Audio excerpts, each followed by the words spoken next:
the truth. Bishop Harold Owen Burden. Bishop Burden. Honorable Dr. George Hightower. Dr. George Hightower. James Pascal, entrepreneur. Pascal's Restaurants, Atlanta, Georgia, the College Park, the Swats. Frank McCain. Frank McLaren.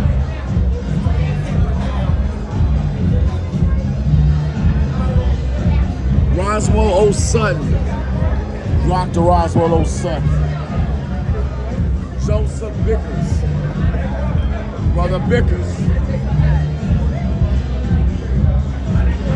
Bishop W.E.B. Papa Jr.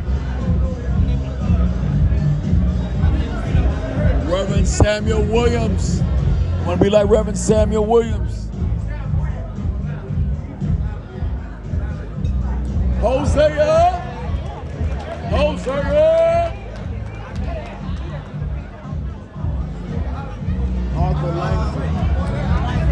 Langford Parkway, baby, Langford Parkway. Congressman Bill McKinney.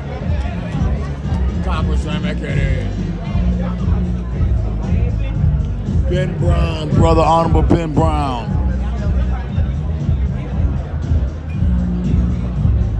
Brother Howard, we got John M. Turner, our lawyer, John M. Turner, Dr. Turner. Oh, yeah, by the three. Morris Brown, Zeta Chapter. Dr. Stanley. Senator Leroy Johnson. Senator Johnson. Dr. Frank Cunningham, Morris Brown. That's up. Reverend George Moore, St. Philip's AME.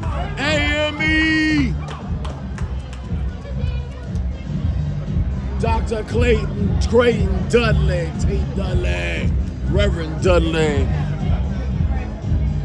Alfonso Dawson.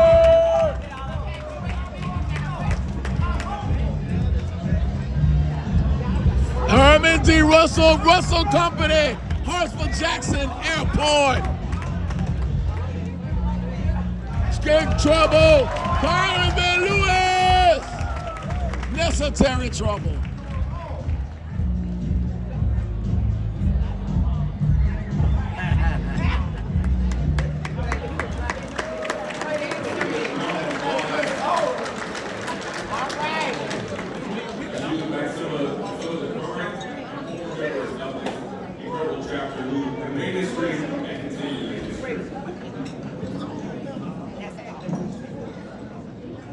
Now again, I want to introduce this special tribute from James Russell, who was singing the song, as I mentioned a moment ago, that John Lewis heard right before his passing in 2020. The song that he accompanied by the pastor, with Rabbi Micah, who wrote this selection. They performed this several times. So again, let's show some love right now for Mr. James Russell. As a new child, I tasted the bitter fruits of racism, and I didn't like it. Yes, sir. I didn't like it either. I didn't like seeing those signs. I didn't like when we went to the theater. All of us little white children had to go upstairs to the bathroom. And all the little white children went downstairs to the first floor. But come on, ask my mother, my father, my grandparents. My great-grandparents. Why? They would say, that's the way it is. Don't get in the way, don't get in trouble. Good trouble, baby. Well, one day in 1955, 15 years old, in the 10th grade, I heard about Rosa Parks. I heard the word from one of the things when you were already. The action of Rosa Parks. The word and leadership of Martin Luther King Jr. inspired me to find a way to get in the way. And I got in trouble. Little trouble. And that's it.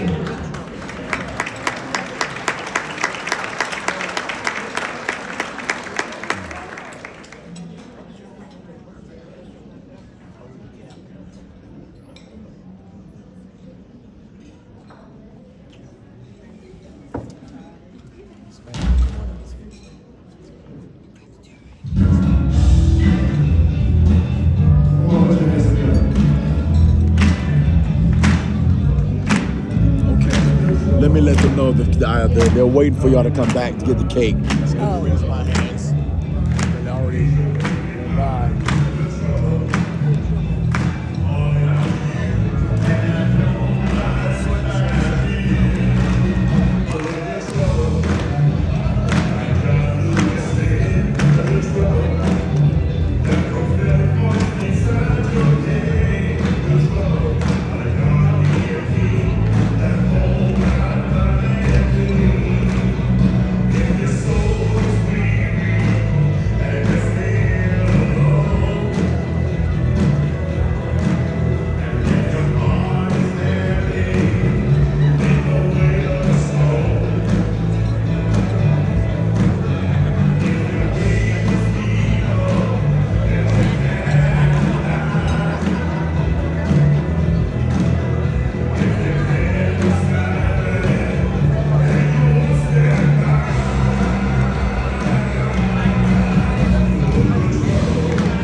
Let's hear it one more time.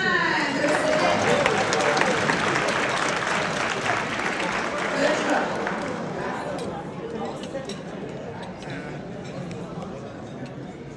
Well, at this point in the program, we would like to invite Brothers Arnold Smith and Lewis Kent to share with you some history of Lambda Sigma chapter. Following that, we'll have remarks from the Honorable William E. Stanley, who served as the 28th International President of Phi Beta Sigma fraternity. So could we welcome up Brothers Arnold Smith and Lewis Kent?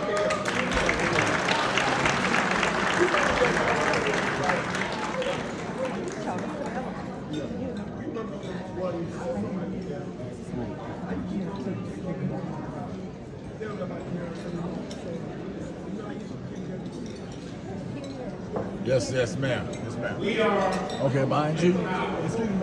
privileged to tell our story. So let's begin at the beginning.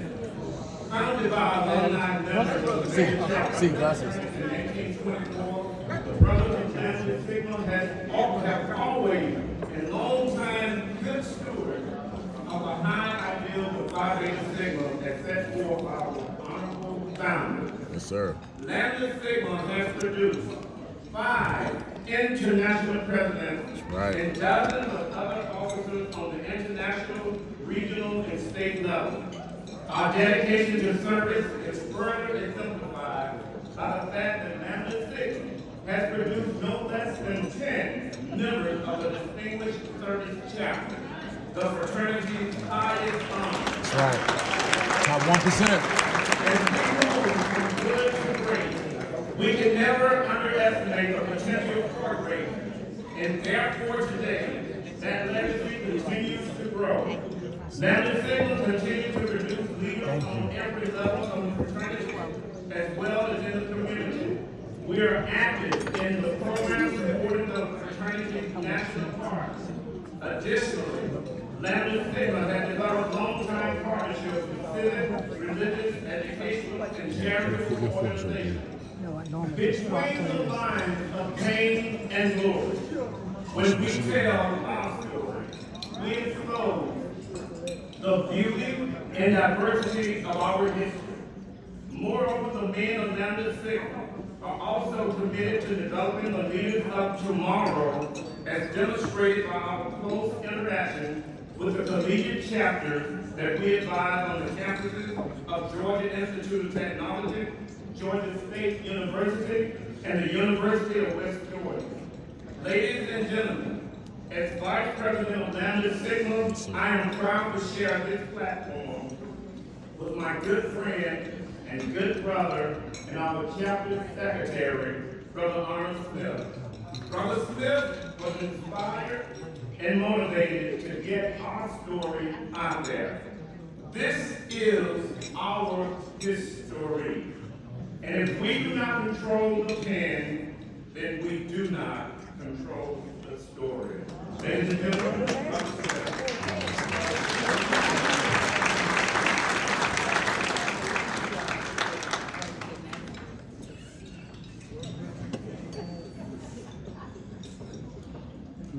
Good evening, ladies and gentlemen, brothers and sisters, all.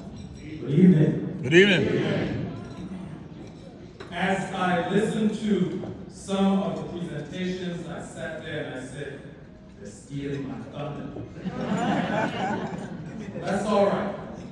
If you hear something that you heard before, that's also good reinforcement of the quality of brothers that comes from a chapter. That's right.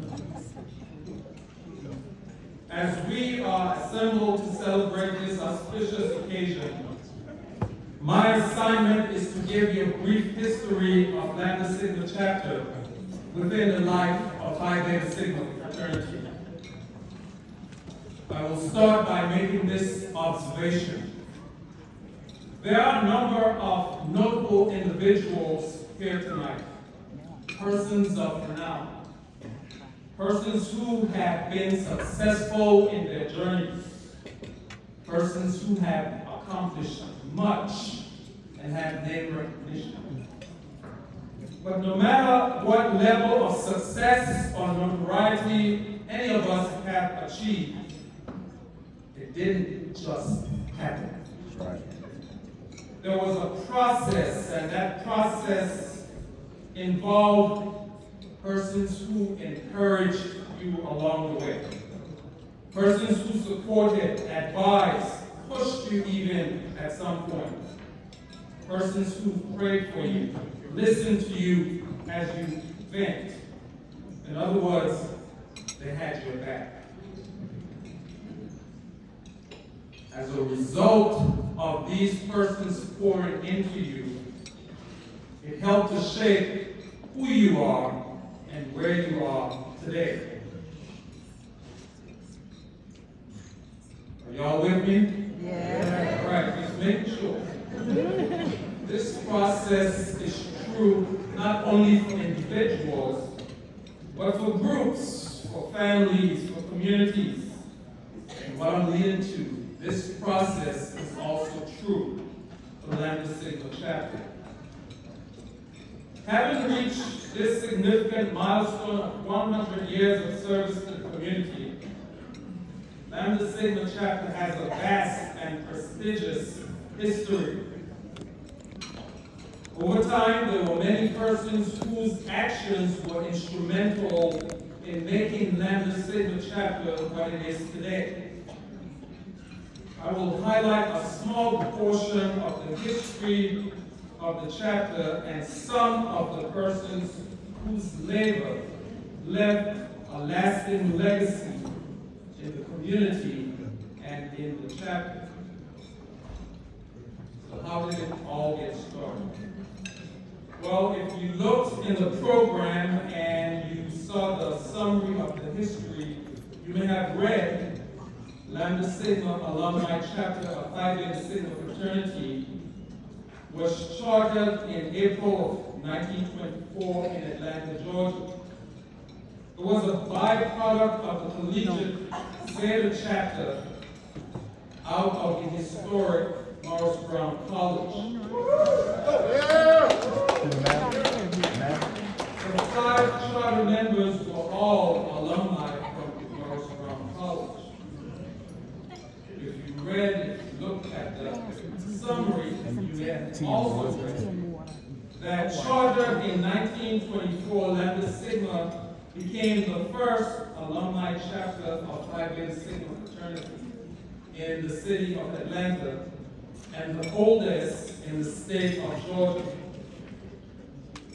As the chapter numbers increased, many of the brothers who were successful, influential professionals in Atlanta distinguished themselves as leaders in the community and also within their fraternity. Included in that group are some names that you may be familiar with as they were historic pillars in the community. But for some of you, you may not have known until tonight that they were also members of Lambda Sigma chapter.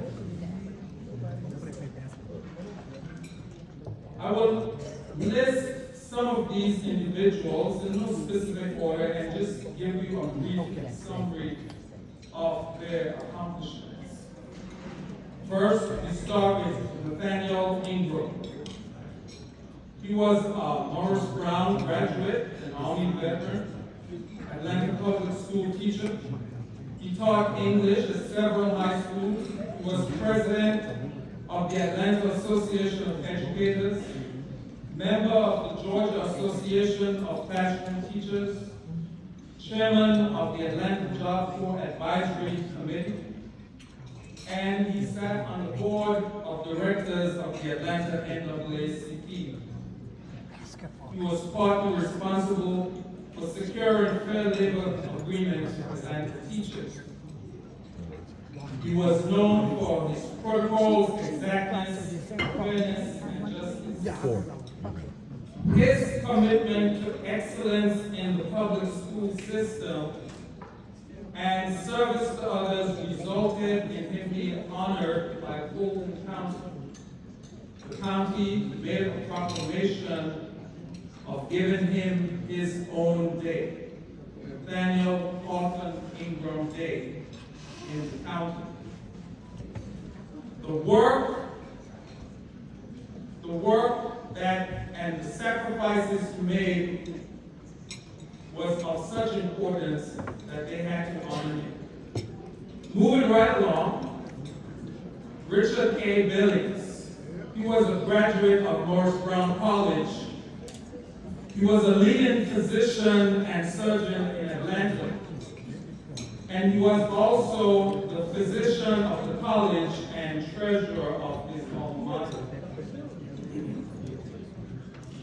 Dr. Billings was one man, but he wore many hats: physician, treasurer, surgeon, businessman, activist. The work that he did in the community was also long-lasting and far-reaching. He was also a member of Lambda Sigma chapter. Jose Williams. He was a graduate of Morris Brown College and the Atlanta University.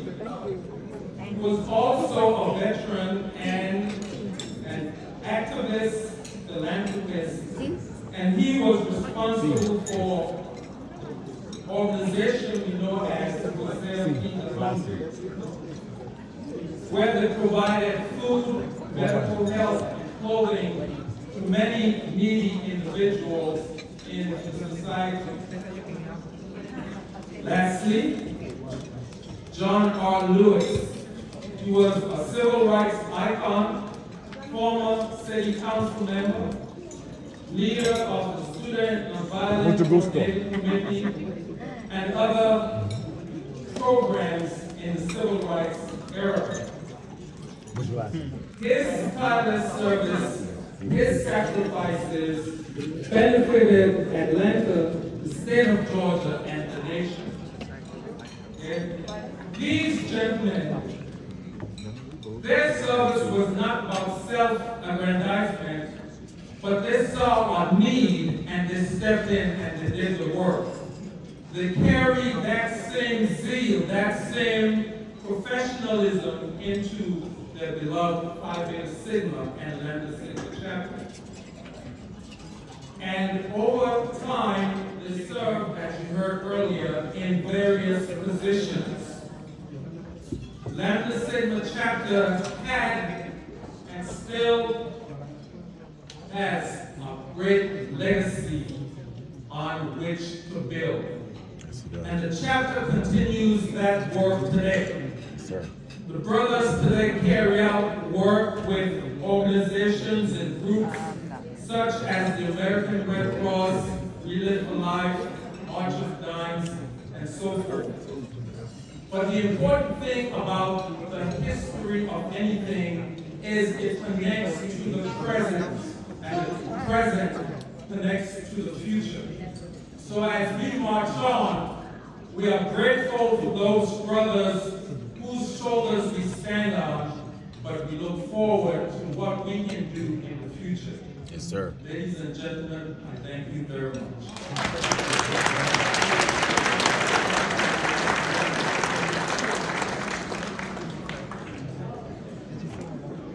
I'm good, sir. Thank you, sir. I appreciate it. Good evening. My name is William Stanley, and they never know what I'm going to say when I go to the right speeches. And I just stand up here and say what I'm going to say. There are a couple of people I want you to meet.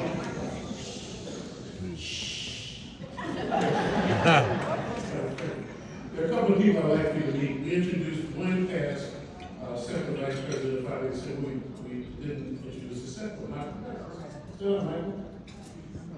I know he was the national second vice president. This was the national second vice president. And I was president. Carl Bonnet. I would also like you to meet John Turner. Still, John?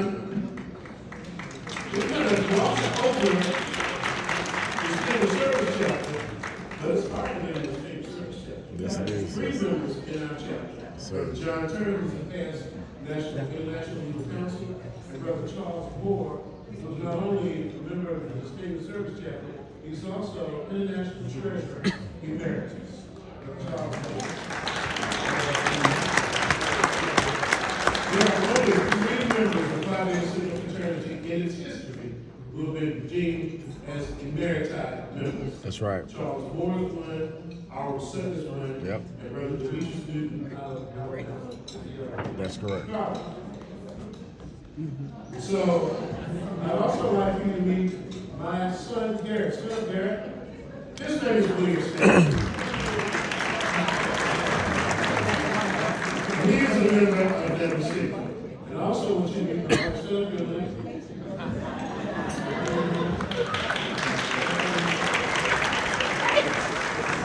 Emily was pregnant with Garrett when I was elected president of the fraternity.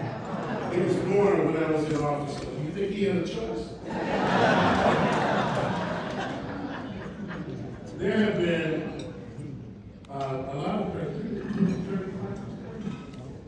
36 presidents of Phi Beta Sigma fraternity in its history. The first one was, they like to tell, is this thing working? They like to tell was the first. The number 1 through 26 have gone on to the Omega chapter. This is number 27. That's right. Dr. Womack. Down to Dr. Womack. The line didn't get any shorter. He just got closer to the front. And I'm right behind him is number 28. So I wanted you to meet my good friend Carl Womack, who came all the way down here from Ohio to celebrate with us. We have a very interesting past before we became president.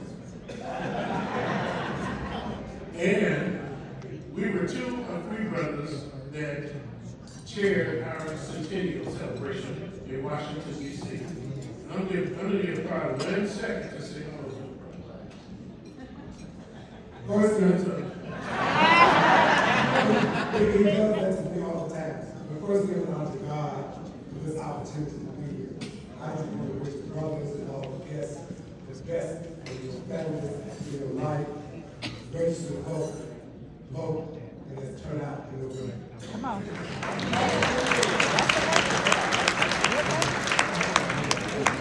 How many of you have driven around the Grady Curve? Raise your hand. The Green Curve. Okay, I'm going to tell you something that's going to make you feel better about the traffic around the Grady Curve. When they were designing Interstate 75 up through Atlanta, they were going to put 75 right down on Holiday Avenue. It was the signals, the people from the Hungry Club Forum. How do you remember the Hungry Club Forum in Hawaii? Yes. That's the club. Everyone in the Hungry Club Forum, we bought that, and now there is a bridge that goes over Auburn Avenue to keep it from being cut off from downtown Atlanta. That's right. All right. You read about Herbert Russell, but Herbert Russell, as a construction manager, he helped build the World Congressman, Marshall the Jackson. airport. Yep. I tried to see if he had anything to do with this building. I would not be surprised if he did not. But nothing got built in Atlanta without Herbert Russell having a part in the single rep. And we have a legacy of being marchers as an organization, all the way from P.H.I. Randolph, who led the march on Washington. Martin Luther King spoke. There was P.H.I. Randolph. That's right. He used to play They around. pulled together that march from Washington. That's right. And John Lewis obviously marched across the Emerald Pettus Bridge. Hosea Williams led a march up into Forsyth County That's right. because of the segregation up there. Yep. So we've been marching. And one of the things that I'm proud of, when I was international president, I gave our fraternity brother the spot in our headquarters to plan the Million Man March. So we have been back for the celebrations of that. So enough of signal history. I just want to say I'm so glad that Scott, you have done an excellent job in planning this year.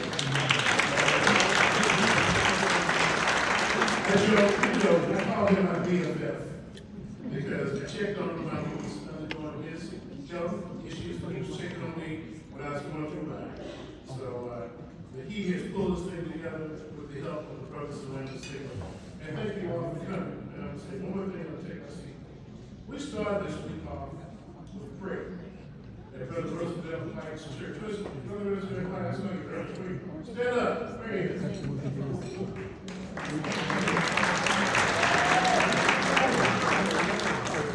We went to this church and started to celebrate. No, we're not a religious organization, but I can tell you this. Our three founders were very steeped in religion. They like to tell what the religious school when we went to Howard. None of that course was a Catholic bishop, not bishop, but a priest. And of course, you knew about Charles F. Brown. Charles F. Brown was a Catholic bishop, and then Leonard Force was a priest. So our three founders were steeped in religion. We don't talk about it in our documentation. So we believe that we are going to show you a sermon than to give you a sermon. That's right. Just watch what we do as an organization, and you'll be as proud of us as we are of ourselves. Thank you. Man.